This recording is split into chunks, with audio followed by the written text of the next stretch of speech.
NTA को सारे exams दे दिए हैं। एनटीए लार्ज स्केल पे ऑल ओवर द वर्ल्ड, ये वाला एग्जाम जो नेट का एग्जाम होता है, ये पूरे वर्ल्ड से बच्चे देने इंडिया में आते हैं।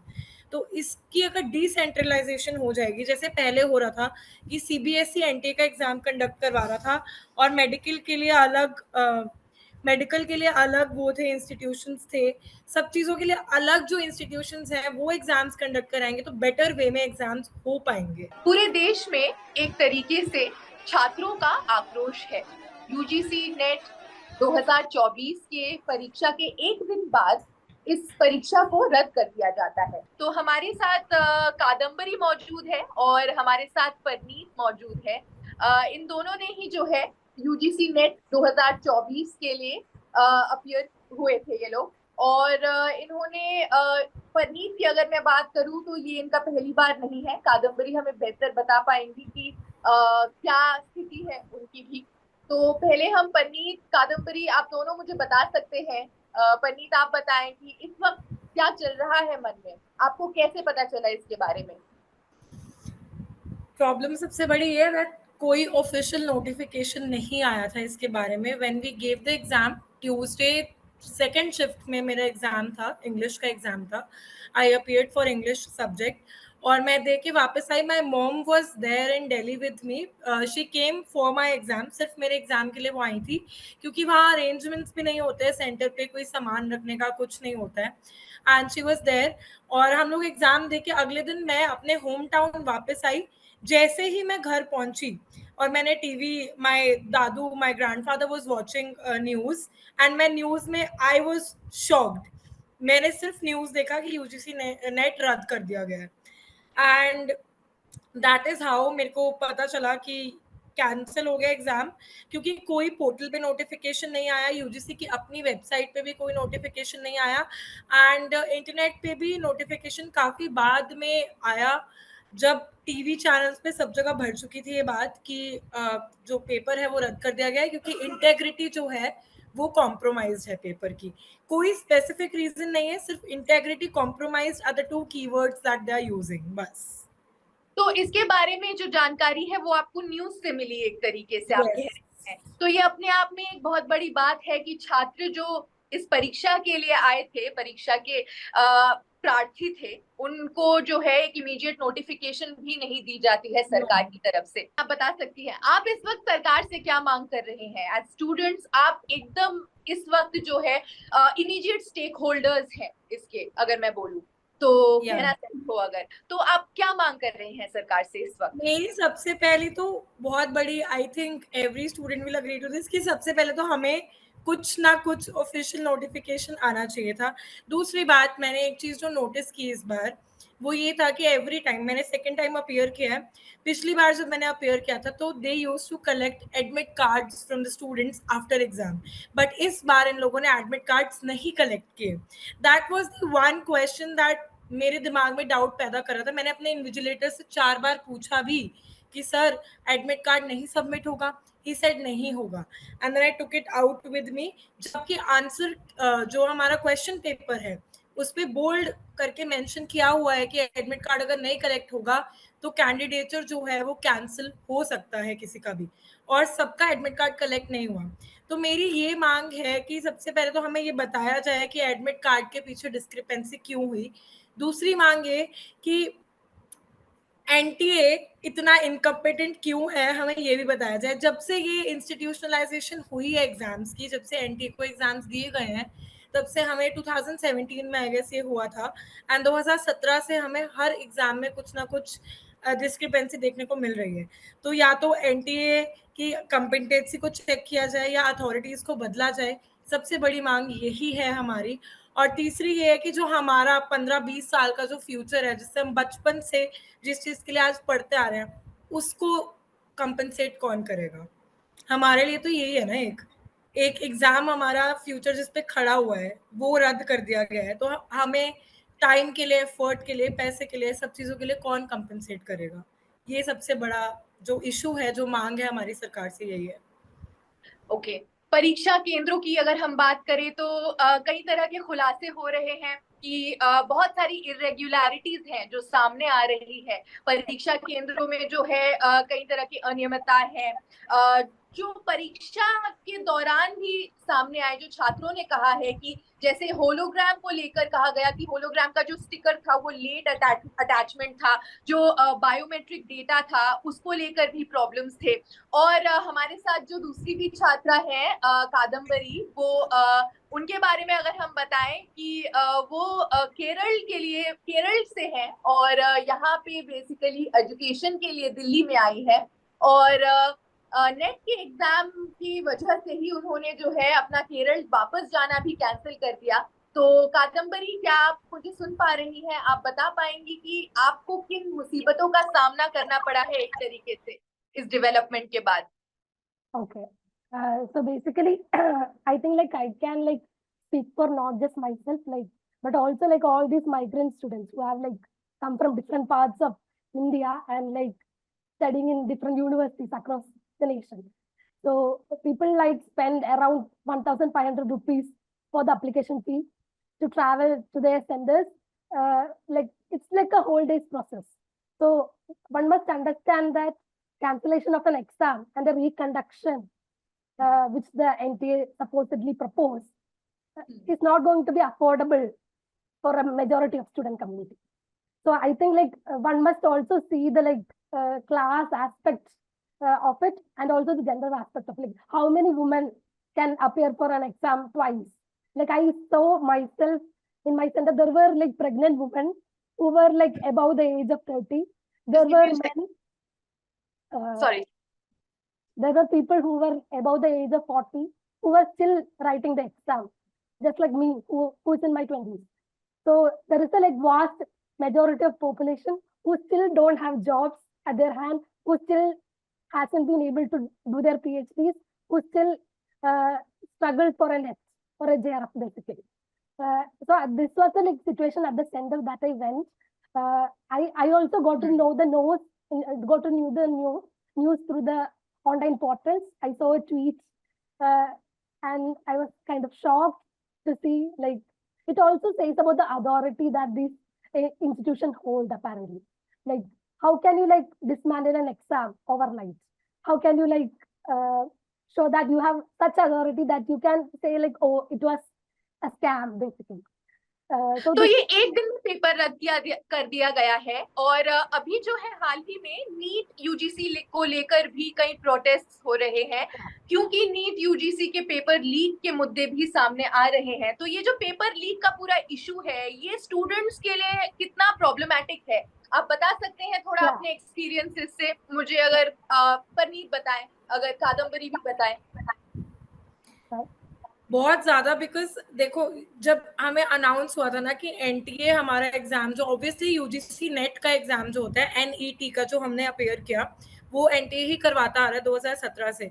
और जब नीट का खुलासा हुआ उनके रिजल्ट के बाद, तो सबसे बड़ा डर यही बैठा हुआ था कि कहीं ये हमारे साथ ना हो जाए, क्योंकि वो मेडिकल वाले बच्चों का फ्यूचर भी जो डूब गया। बिकॉज जो बच्चे 670 680 नंबर लेके एक्सपेक्ट कर रहे थे कि उनको गवर्नमेंट सीट्स मिल जाएंगी, अच्छे कॉलेजेस में सीट मिल जाएंगी, उनको भी नहीं मिल पा रही हैं।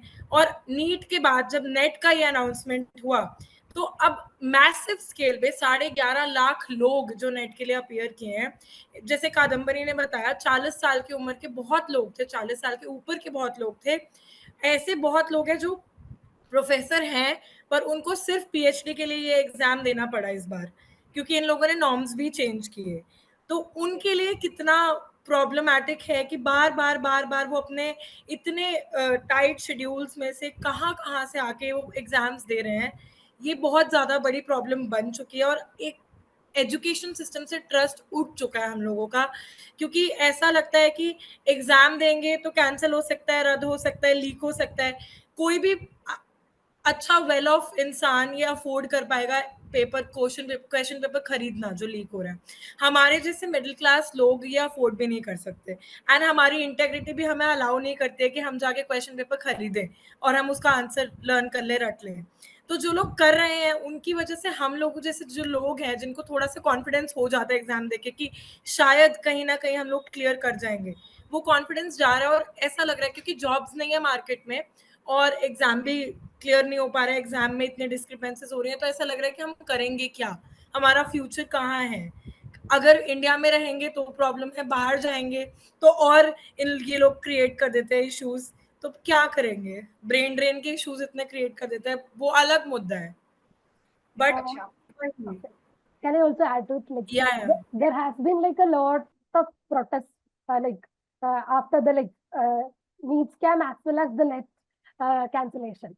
So yesterday there happened a protest in front of Ministry of Education. So these were like a bunch of progressive student organizations which came together, and their demands were to bring down NTA as an organization which conducts the exams, because there has been a lot of, starting from the CUET, we have given all the exams that they have been conducting, and the papers does not check our qualification to be a professor, does not check our qualification to be eligible to do a PhD, but it's bugging up a lot of facts. So that itself is problematic. So the demand was to bring down NTA as an agency, and they were also asking the Minister of Education to give a statement out, to not just take an accountability just for a word, but to think within himself how credible is he to sit in that position when 9 lakh students have been disappointed overnight, when a lot of lakhs of medical students have been disappointed overnight. तो अभी आप क्या सोच रहे हैं, क्योंकि इस वक्त जो है आपका थोड़ा टाइम, अगर मैं बोलूं वेस्ट हो गया है तो ये गलत नहीं है, आप खुद मुझे बता सकती हैं कादम्बरी या परनीत कि इस वक्त जो है आप क्या सोच रही हैं, क्योंकि आप कह रहे हैं कि 9 लाख जो छात्र हैं उनका भविष्य जो है एक तरीके से बहुत डामाडोल है इन सब के चक्कर में। लेकिन एक तरीके से मैं ये भी जानना चाहूंगी कि ये जो सरकारी नौकरी है इस वक्त, ये कितनी आसानी है इस वक्त छात्रों के लिए इस नौकरी के लिए प्रिपेयर करना, या कितना मुश्किल होता है इस नौकरी के लिए एक तरीके से अपने आप को जो है सक्षम साबित करना। तो आप प्लीज मुझे बताइए कि जो सरकारी नौकरी की स्थिति है इस वक्त देश में वो कैसी है, क्योंकि आप लोग प्रिपेयर कर रहे हैं इस वक्त, सरकारी नौकरियों के लिए ही प्रिपेयर कर रहे हैं, प्राइवेट जॉब्स नहीं है ये, तो बता सकते हैं आप में से कोई भी मुझे? Kadambari, go ahead. Yeah. So I think this is not just a 2-time, 3-time incident that happened where there is a failure from the testing agency or the education ministry. But I think this is all connected to the job market, to the depletion of jobs, to the politically recruited employments, to the scrapping of syllabus, to the amendments in the syllabus. I think this is all connected, where the academicians are talked in bad words. There is an anti-intellectual mentality within the society. So I think this is all connected to each other, where the educational system is being dismantled on its own. So there is no value for thinking critically, no value in making people learn to ask questions, but people just want to get into the job somehow, some way, whether it be buying a paper, whether it be forging something, whether it be being part of a scam. So that is how the situation has been stooped. So I think we should not see it as a disconnected event, but as a connected event, how there has been a pattern, not just limited to the NTA, but with regard to the whole higher education system. So there is no guarantee, even if you do a PhD, that you will get a job. There is no guarantee that even if you clear a job, you will get an appointment. So that is the state in the education. Also इसमें एक चीज ये है कि जिस तरह से NTA का, मैं NTA मेंशन कर रही हूँ बिकॉज मैंने नेट का एग्जाम दिया है, तो जैसे कि लोग पेपर को सेट कर रहे हैं, इनका पैटर्न है जो सेट करने का, वो इस तरह से बनाया गया है that they are not testing your critical ability, they are not testing your thinking power, बस वो ये देख रहे हैं कितना बच्चा कितना मेमोराइज कर सकता है। और ये वाला जो एग्जाम होता है, कॉम्पिटिटिव एग्जाम जो होता है, मेरे हिसाब से कभी भी मेमोरी बेस्ड नहीं होता है।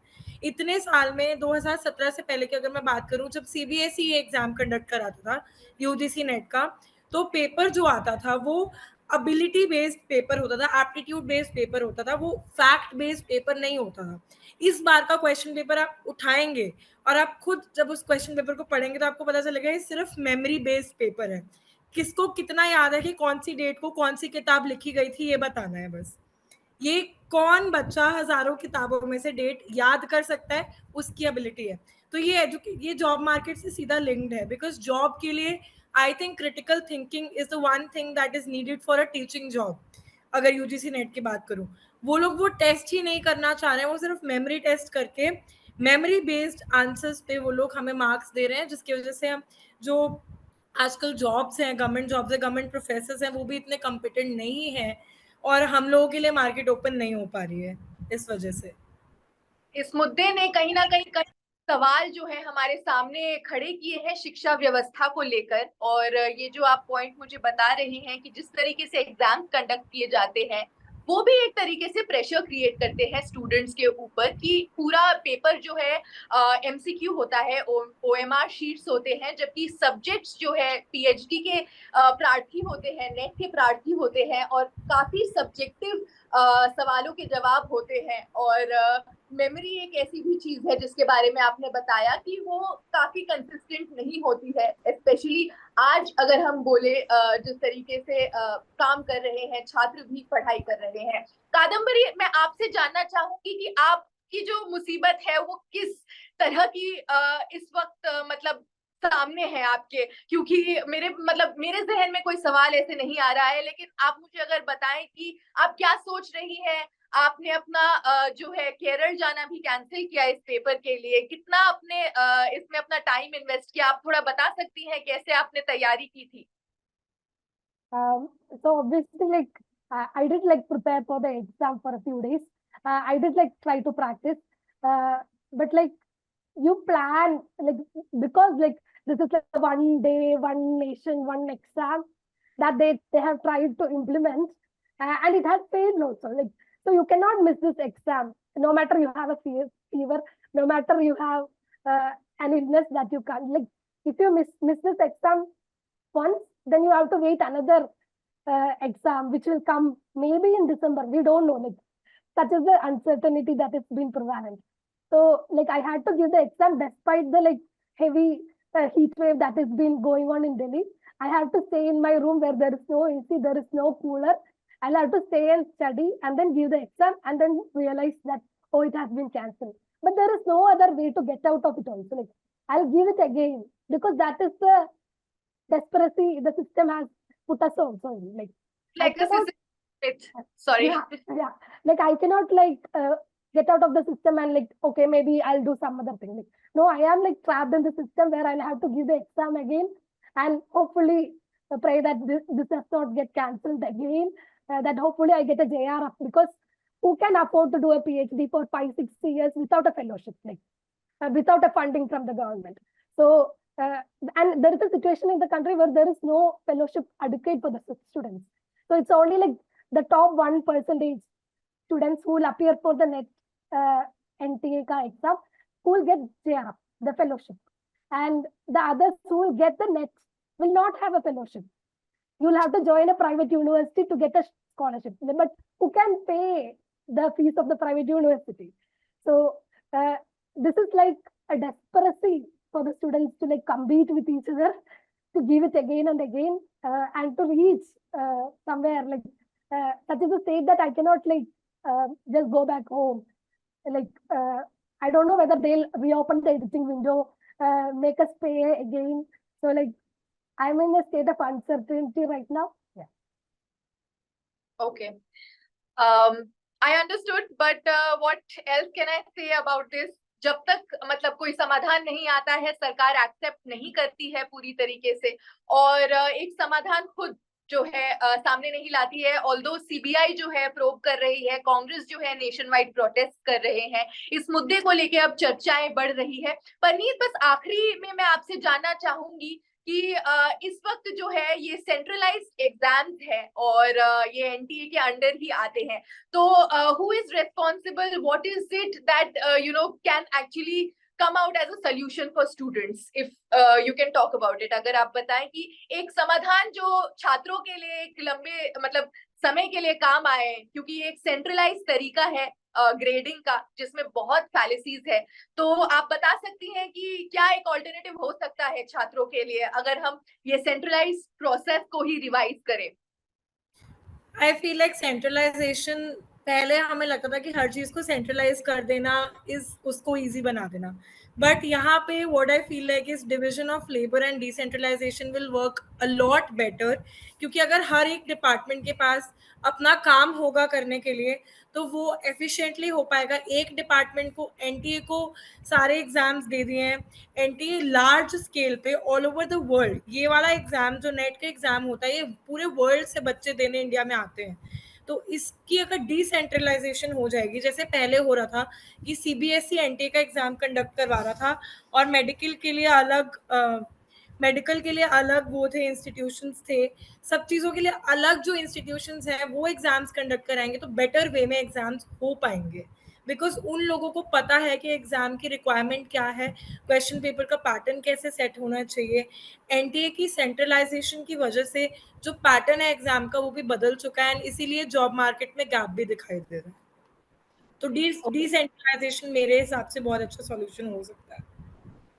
ठीक है, तो आपने एक तरीके से हमें बताया कि अभी स्टूडेंट्स जो है क्या चाह रहे हैं, फिलहाल आप लोगों के सामने क्या जरिया है उसके बारे में भी आपने बहुत कुछ बताया, लेकिन कई देश के मतलब ऐसे छात्र हैं जो हताश है, निराश है इस वक्त, क्योंकि वो एग्जाम देके शायद यही सोच रहे हो कि खत्म हो गया, लेकिन इस बार जो है एकदम से ये नेट का नोटिफिकेशन आता है। नीट के तो खैर अलग प्रॉब्लम्स है, लेकिन जो सवाल है वो शिक्षा पर है और कई तरीके से यहाँ पे हमें धांधलियां समझ आ रही हैं, करप्शन के मामले समझ आ रहे हैं, कोचिंग सेंटर्स से जुड़े कई तथ्य सामने आ रहे हैं। तो ये एक मुद्दा है जो सीधे सीधे देश के भविष्य से जुड़ा है, क्योंकि ये शिक्षा की बात है और शिक्षा बहुत जरूरी है देश के लिए। हमसे जुड़ने के लिए बहुत बहुत शुक्रिया। मैं और वक्त नहीं लूंगी, लेकिन thank you so much and all the best for whatever you are doing now. बस इतना ही कह सकती हूँ। बाकी देखते हैं इस बार सरकार का रवैया इस मुद्दे पर कैसा होता है, क्योंकि ये देश का जो है मुद्दा है एक तरीके से। Thank you so much, thank you for joining.